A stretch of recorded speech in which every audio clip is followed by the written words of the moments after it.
Morning guys! Tara, kape. Okay, for today's video, hindi ko alam baka nakita nyo na rin naman to, na when you open your GCash app, merong advisory dyan si GCash about the GCash Amex debit card. So basahin muna natin and then explain natin in a while. So sabi dito, GCash, thank you for being a valued GCash American Express Amex virtual card user. Please note that this service will be ending on April 1, 2026.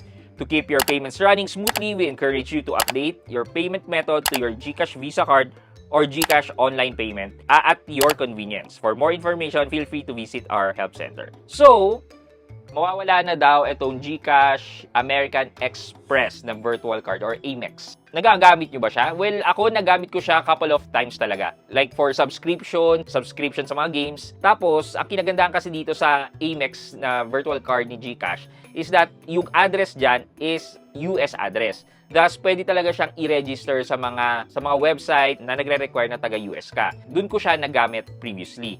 Now, marami ng ganitong solution eh. Like for Z credit card, pwede ka rin maglagay ng foreign address sa newly created card mo, etc. etc. Nakakalungkot ba to? Well, for me, hindi naman. Mostly, konti lang talaga ang gumagamit itong Amex card ni GCash. And dahil sa meron na rin kasing available na debit card si GCash, either Mastercard yan or yung Visa ni GCash. And for sure, mas nagagamit ang Visa card and tap-to-pay feature ng GCash versus sa Amex Mastercard. And probably the reason why it's being decommissioned by April 1. However, ito yung nakakatawa. Sinakto pa talaga nilang April 1. So ano ba to? Can we take this seriously?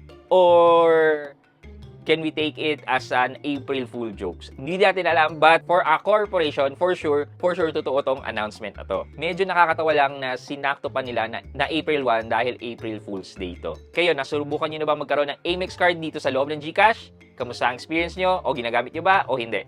Yun lang muna for today's video. Again, good morning sa inyo.